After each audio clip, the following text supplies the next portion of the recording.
Hey there, it's Rashida Geddes, your coach and mentor, and welcome to Business Talks, the place to find tips and insight on creating a business, career, and life in Montreal on your own terms. The workplace culture, though evolving, has not changed when it comes to measuring success. The work hard, stay late, and always be available mentality has become the unsaid rule of how corporate execs promote employees. Burnout and stress leaves are becoming all the more prevalent in today's working environment, and people are realizing that work alone can't make them happy. Technology has helped make us more connected, but it has also made us constantly available. Emails, phones, instant messaging has become so normal that we have no idea how and when to turn it off. My guest today knows all too well how stress and burnout in the workplace can affect a business and your life.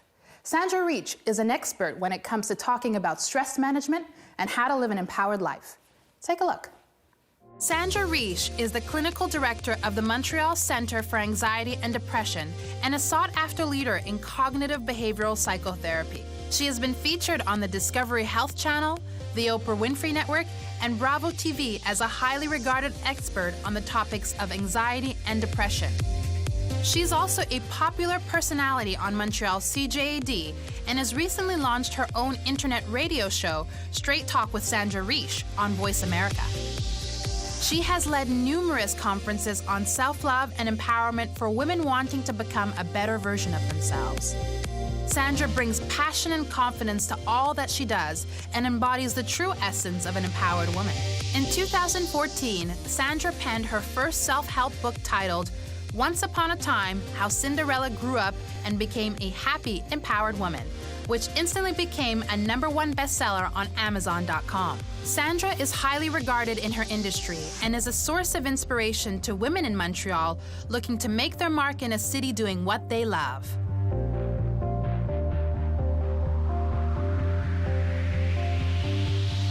I want to thank you so much, Sandra, for being with us today and really talking about this interesting and heavy topic, stress and burnout. It's a pleasure. Thank you for having me. Thank you so much. Now, I know and I feel that stress and burnout, and I'm sure statistics will also show that it's on the rise. Why? Big time. Well, I mean, our lives are just asking so much more of us than they did before. I mean, our work performance, we're asked more of that. I mean, go back to hunters and gatherers. The biggest responsibility of someone in those days was to go out, get some food, come back home, cook it up, and that was your day. Now let's look at our society. There's how far you can get ahead, and there's a rat race out there. So the pressures are enormous. Women are in the workforce more, men have a lot of responsibilities. We have kids. We have no end to keeping up with the Jones. So that alone is a lot of stress. Of course. And how do you think it's affected the way our workplaces have evolved and the businesses in here in North America? What has it done to the workplace? Well, I think the workplace is still catching up with it, and I think we're just now learning that we have to put strategies in because workplaces are losing a lot of money on burnouts and stress-related illness, which is very much on the rise.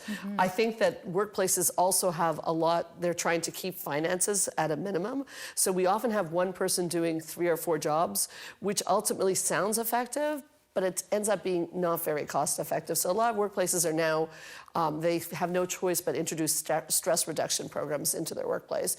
And that's costing a lot of money for them too. So we sort of want to get people into good habits and workplaces into good habits in the first place. Companies like Google have all sorts of strategies like that. Yeah. I think it's like the example of the company that is doing innovative things in terms of workplace environments and workplace cultures.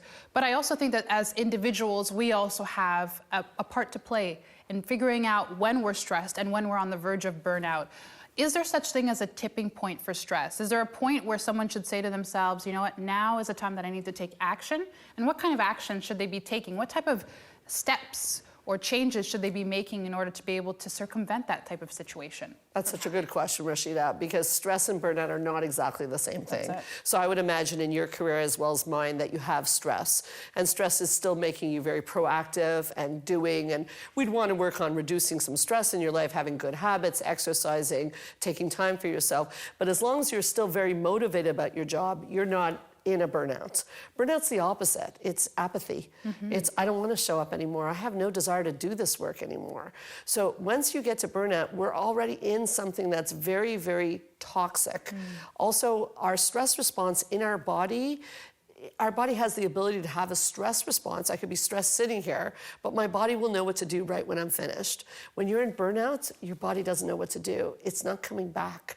It's like the stress hormones are no longer flowing, and the response where your body comes back to homeostasis is not happening. So it's very serious. So when you start to answer your question, when you start to get to the point that you're starting to feel like, I don't want to get up in the morning, you're definitely past the tipping point. You need to seek help. Okay. And what should that person be doing? Like you were mentioning before about seeking help. What is the next step for that type of individual? How do they bring themselves back into a state of equilibrium, a state of mind that's really healthy for them? Well, it's funny. I think stress management has to be a responsibility of all of us. So what are stress management tools? They're very basic, actually. I mean, are you eating in the morning before you go to work? Are you taking breaks throughout the day? Are you checking in with yourself? How do I feel? What do I need? Are you exercising? The biggest one of all. I know all of us like to say we don't have time for exercise, but we really can't afford to not move our body if we want to release some stress. So if I've had a hard day, it would be the first thing that I will not feel like doing, but the first thing that I need to do. It'll make a tremendous effect on stress. And I got to take some responsibility in my life and not only put it on the external world, what am I doing to reduce my stress? And I think that we all have to have stress management techniques in our life. So it's about figuring out what stress management techniques work for each one of us. Sometimes it might be meditation. For others, it might be yoga. And for others, it might be exercising and pounding it out in the gym. But it's about going to that place whenever you feel like you're in a moment of high stress. And if it's at a tipping point, to really get the expert advice and expert support that you need to be able to take you out of that slump. Right? You have it exactly right, except I'd add one thing in, which is it's not once you feel the stress response, it's before. It's before. Okay? Taking care of yourself is a daily job. You must do it. When I went to school to become a therapist specializing in anxiety and I learned the strategies, the first thought I had is, why is this only for anxious people? Yes. Why not have good stress management tools on a daily basis? Let's not forget adrenaline, which is what releases in your body when you're stressed, kills vital organs. I want to live a long life. So I want to do my meditation. I want to exercise. I don't need to get into a stressful state to want to take care of myself. And I think that's so important because I myself, as someone that likes to do meditation, that likes to do yoga, and I think that keeping that a part of a regular regimen for your day allows you not to get to that point. 100%. Where you feel stressed and now you're trying to really pound it out and hope that it leaves itself in one moment. It's really about making sure that you take habitual and regular care of yourself, self-care of yourself. You exactly have it. And that's what people sometimes forget. And women, by the way, in particular, tend to forget this. Men are much better at this than women, and we need to learn from them. They do their self-care on a more regular basis. They remember to watch their sports, to do the things that relax them. And women feel we have to go, go, go. That it's not a rule across the board, but it tends to be the case. And what could workplaces be doing differently to be able to help bring down this rising trend? Well, we know that social interaction is a very big factor. So where I work and perhaps where you work, we do encourage social interactions, be it at a break, be it at, we have a little party or a little get together. That really helps. Example, a lot of workplaces now have gyms. And I mean, wouldn't it be wonderful to even incorporate your idea of meditation, a 5-minute meditation at the beginning of the day? You need to give people a locus of control, because where people start to go into a burnout is when they feel they have no control over their lives at all. So if you can give someone, just like anyone else, choices, like you can work these hours or maybe you can make up the time later, that helps people a lot, and it really helps the workplace. So I run a business. I want people to be happy when they show up at work. Of course. And I think that that's great in terms of what you're talking about, and for us to be able to go into what you've just recently done in 2014 is write your own first book, and that's an amazing feat in and of itself. Now, the book is called... And a stressful one, by the way. And a stressful one, I'm pretty sure. Once Upon a Time, How Cinderella Grew Up and Became a Happy, Empowered Woman. Wow. That's like a big statement in and of itself. Yes. And one of the first chapters that you talk about is the victim mindset and about women putting themselves into that victim mindset. Can we talk about that a little bit more? What's that about, and how can we kind of change that? Well, the book was inspired by the fact that I see a lot of women in my office. They're gorgeous, brilliant, top of their game, and they're falling apart. Of course. So I couldn't figure out what was going on. And I am a woman, and I also saw a little bit the areas where I fell into the traps. So the 3 traps that women tend to fall into is, as you mentioned, victimization, martyrdom, which is self-sacrificing, or taking care of others at the expense of yourself. So you're asking about victimization. The problem with victimization is that if you sort of see yourself as a victim of life, work, your boyfriend, whatever, then you're going to attract people into your life that are going to prove you right. Yes. So your workplace or your boyfriend are going to become a perpetrator, because every victim needs a perpetrator. So we have to start by being truthful to ourselves. Are we really victims? As humans and as adults, we have choice. We don't have to work at a certain place. We have the option to go elsewhere. We don't have to stay with people we're not happy with. So we have to look at that, because if we don't look at choice, we are choosing to be a victim. And that is a sure way to spiral down into at least a depression, if not a burnout, if not worse. And I think it's so important, because the victim mindset is really a mindset. It is. And it's something that can be changed, and it's something that can be changed as a result of habitual, again, about doing things differently and about perceiving things differently as well. Sometimes we might take a situation and frame it in one light, but that's only one version of the truth. And being able to see that situation at a different version or someone else's perspective allows you to open up and say, you know what?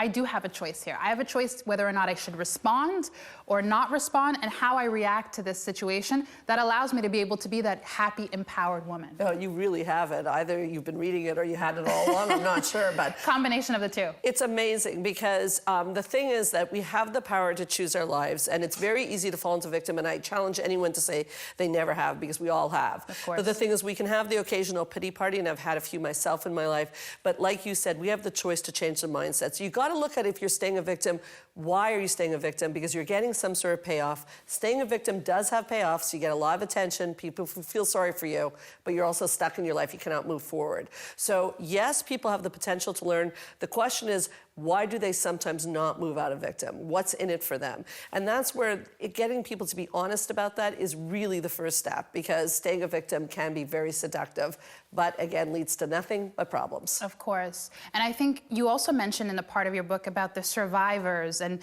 people thinking about that there's no pain, no gain, that no pain, no gain mantra, and the fact that they have to struggle and they have to survive in their workplace, and that's a part of life, and it's normal to do that. Why is that so far from the truth? Why is it not normal to feel like you're struggling, or that you're suffering, or that you're in a suffering place in your work or in your life? Well, there's more than one answer there, because first of all, burnout, coming back to your previous discussion, burnout and stress is also definitely linked with type A personalities and perfectionists, Yes. who are the movers and shakers of the world, by the way. They do very well. You want your brain surgeon to be a perfectionist, for sure. But perfectionism in itself is a problem. So first of all, it's how hard you drive the car. And second of all, you're flirting around with the topic of martyrdom, Yes. which is, if I work super hard, people will notice how I've sacrificed my life, and they'll then think I'm such a good person. And this is another game people play, and not a good game at that. So no, actually, people are, instead of getting people to pay more attention to you and see how wonderful you are, they're actually not going to pay attention to you. They're going to figure you're so fine, you don't need anything. And then you see people spiral down again, feeling very sorry for themselves. I always say I've never met a happy martyr, and I always say to people, I challenge you to tell me if you've ever met a happy martyr in your life, because I haven't. Yeah. So, and I also think it's about speaking up. Yeah. Being able to speak up for yourself, because thinking to yourself, well, you know what, I'm going to suffer here in silence, and for sure someone's going to notice me. Someone's going to feel sorry for me, and someone's going to come and help me, and that's a once upon a time. That doesn't exist. It's a fairy tale. The person that's going to help you is you, and you have to speak up for yourself and be as vocal as possible and say, hey, listen, this is not working out for me. This is not going conducive to my energy, and we need to figure out something, a strategy, or whatever it might be to change it. And I think that that's the same thing that we need to take into our workplaces, into our businesses, into our lives. I think that's so well said. Again, is I think that there's nothing wrong to going to a boss or to a supervisor and saying, I'm having a problem here. Can we talk about another solution? But you're right, people internalize, they turn the boss into the perpetrator, they feel sorry for themselves, they wait to be rescued. It's not going to happen, and I don't think there's anything disrespectful about saying to someone, look, can we find another solution? I have a problem. As a matter of fact, as a boss, what I really appreciate is that directness. What I don't appreciate is sort of the indirect, somewhat passive-aggressive behaviors that will start if you're not speaking your truth. Because again, as humans, we're not designed to self-sacrifice. We're designed to take care of ourselves. Oxygen mask on yourself first is the surest way to not have a stress problem. That's it. I tell everyone that all the time. Yeah. Make sure that you On put that that airplane. oxygen mask on yourself Yeah. first. Exactly. Yeah, we have to do it on the plane. Why not in our lives? Exactly. Yeah. And you also mentioned in the book moms And there's a part where you talk about moms and the pressure that moms feel, the career moms on top of that. Not only the pressure that we feel from other moms, but the pressure that we also feel from men. So what is that about? What's that pressure, and how can women circumvent it? How can the workplace also support women so that that pressure isn't something that's felt on a day-to-day basis? Well, I think the first thing you brought up was key, because I think women, we really need to see each other as sisters and help each other, because we're all in the same thing together. But because the world can be so critical of women, women then take that, it's almost like human nature, and they put it on each other. So the stay-home mother gets criticized for not working, the working mother gets criticized for not being home enough with their child. And I think that really, really hurts women. So then when we bring it into the workforce, instead of the women sort of working together to get what they need in their workforce, they're turning on each other. And that is not going to get women where they need to go. And this is really another reason why I wrote the book, and why I'm very interested in women, is I think as women, we have to have some solidarity. We have a shared experience raising kids, being career women. And I think that women and men are different. And I think, as I said to you before we started the interview, when the school calls, no matter how busy I am, they don't call my husband, they call me. And that's true for all women. Of course. So we need to help each other and be there. And I love what you're doing, because I think that you're very passionate about that, about having women be there for each other. I know that's the first conversation we had together. This is it. Yeah. Last question for you, the Reich equation. How can we achieve it? What's one thing we can do to achieve that? Tell our audience about it and tell us how we can achieve it. Well, I really came up with that because I really believe that everything in your life is a reflection of you. So therefore, the love outside of you is directly proportionate to the love you give yourself. So women say to me, why do I keep meeting these horrible guys? But then they treat themselves very poorly. You cannot bring to your life, career-wise or romantically, anything more than what you give yourself. So if I treat myself like a piece of dirt on the ground, that's what I'm getting. And if I treat myself like I'm important, that's what I'm getting. So I do love the equation, because I think it tells you that if you want great things in your life, romantically, business-wise, it starts with how you treat yourself looking in the mirror. So that's the Reich equation right there. Thank you so much for sharing that. Tell people how they can buy your book. Tell people where they can go to find more information about you and the great things that you're doing in the community. Thank you so much. They can go on the website, which is helpforanxietydepression.com. They can call us at 514-777-4530. Or for the book information, it's on www.empoweredwomenworkshops.com. And I think those are the best ways to reach us. It's also available on Amazon.com. Great. Thank you so much, Sandra, for being with us today. Thank you, Rashida. It was a pleasure. Great. Okay. My interview with Sandra today really left me with two powerful takeaways. The first is, treat yourself the way you want others to treat you. Model the life that you want from others for yourself first, and that means taking care of your self-care and also giving yourself some self-love. The second takeaway is that there's no reward in being the victim. You have to speak up for yourself, whether that is in the workplace, whether that is in your business, or in your life. You have to know when things aren't right for you, things are not right for the world, and to speak up about that. I want to thank you all for watching today, and I also want to thank my guest Sandra for being with us and giving us such amazing advice. Are you looking to create a business, career, and life on your own terms? Do you want to figure out how you can leverage your strengths to transform your life? Visit RashidaGeddes.com to learn more about how I can help you and your business. Empower, mentor, lead, and never stop learning. Bye for now.